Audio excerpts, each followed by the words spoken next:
Before we get into today's Cheapie guide, here's the code to my SuperCoach League up in the top left corner, 579032. It will be in the YouTube comments below, and it will also be on my YouTube community page. Starting off here with a Cheapie guide, this will just be 15 Cheapies that I'll be talking about to help you guys that don't have SuperCoach Plus, and just some Cheapies that I would like to talk about that I have locked into my side most of these guys. Ethan Strange at 44%. He can play 5'8" or centre winger. He's dual position. Some talks about him playing halfback maybe, but that I feel like is a bit unlikely. His job security is a bit unsure, mainly due to Sebastian Kris coming back into the side round 2 from a suspension. So either Chevy Stewart, him, or KO Weeks might be locked out, but I think KO Weeks is basically locked in the team. I'll be talking about him later. One more thing, go back and watch his performance in the Under-19s Origin game. He played centre, I'm pretty sure.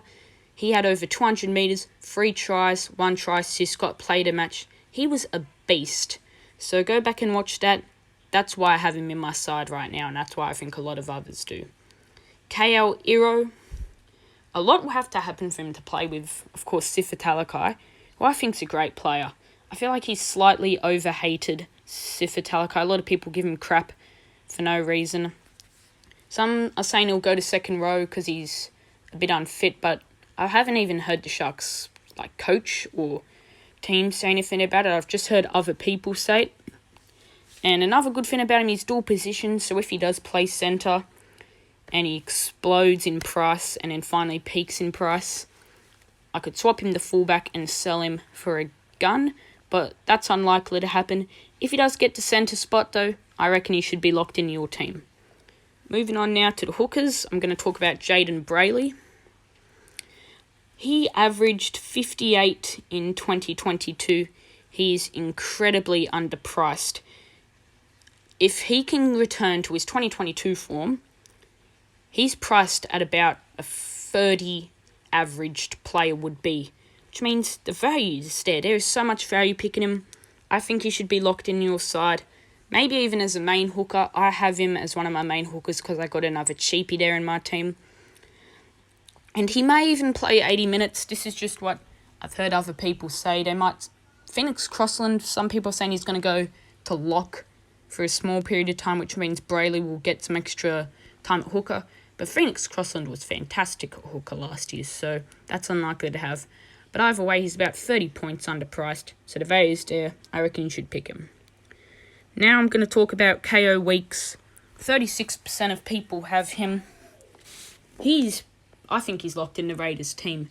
He's going to be playing 5'8", which means he shouldn't get kicked out of the team when Sebastian Kris comes back. He showed awesome glimpses last year, like a game against the Knights where he got 68 points in 23 minutes. That is 3 points per minute. And he got 24, which sounds like a bad score, but the Raiders lost that game 53-12.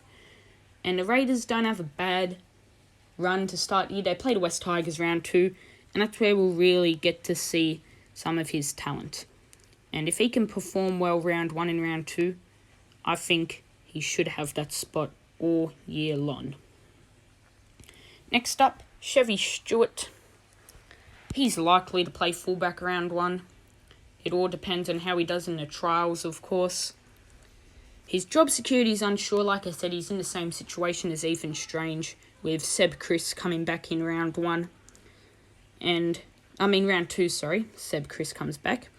And he might be too young and not ready. I think he's only 20 years of age. Someone can fact check me in the comment section below. But if he can play really well round 1 against the Raiders, he's a lock in your side for round 2, I think, 100%. Next up, Sam Hughes. Gus Gould is so keen on him. He's been training the house down in the off-season. Another thing, he averaged 14 minutes last year, and he had an average score of 16. So if he can double his minutes, he will make dollar signs.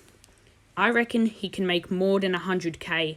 If he gets some attacking stats in there, he could definitely peak at, I reckon, 400 and 50k. All he needs is minutes. Next up, Viliami Fafita. I've had him in my team as a dual position enough, I think, the last 2 years. He's unlikely to play round 1, but I reckon he will debut this year. The Dragons always get quite a few injuries in their second rows and front rows. They lost Willie Burns this year, so I think he will debut this year. It is just unlikely he'll play round 1. Next up, Fletcher Baker, who I cannot believe only 7% of people have him. He averaged... What did he average last year? He averaged... Where's his average? 30.5. But one thing I do know, he averaged 33 minutes. So if he can get up to 50 minutes, if he can start and get up to 50 minutes, he will make at least 100k. I reckon he'll make even more. His style of play is very similar to Tom Flegler. It's just that he's not a grub like Tom Flegler. So I reckon he won't be getting in trouble like he would. And he's a much better option than Tom Flegler is, especially because the Dolphins have that early bye. So I reckon Fletcher Baker's a good player to have in there. Especially over Xavier Wilson. I reckon you should have him over him. Next up, Morgan Smitties. Another guy who I can't believe is so far down. I'll read out these numbers. In the Super League, he made 70 tackles in 60 minutes at the age of 18 years old. He is my number one Cheapie. He's a guy who I reckon should be locked in everyone's side as a second rower. He's going to be playing lock until round 4 or at least when Corey Horsburgh comes back. He will just make tackles. He doesn't have a fancy offload to him. He doesn't have that attack into him. But I reckon if he will play an 80-minute lock or at least a 65-minute lock, he will be a gun to have. Next up, Benny Trebojevic.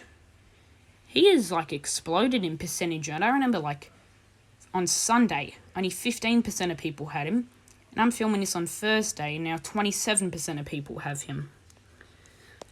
He might play second row round 1 in Vegas. Josh Schuster might not be able to make a trip for, I don't know. But I don't know why Josh Schuster might not be able to make the trip. This is just what I've seen online. This might be his breakout year. He can pair well with Tommy Turbo, and he can have that connection that Tommy Turbo used to have with Jake Trebojevic. I reckon he will be good. He has a lot of potential. And if he can just get minutes, he'll be good to have. This might finally be the year. Everyone's been talking about Ben Trebojevic for the last 3 seasons, but maybe this is finally the year where we see him explode. Aiden Caesar, he's probably the safest Cheapie, one of the safest Cheapies on this list. Because he's a veteran, he's a proven good player, and he's a conversion kicker. He's dual position. The thing is, I don't know if he'll play halfback or 5'8".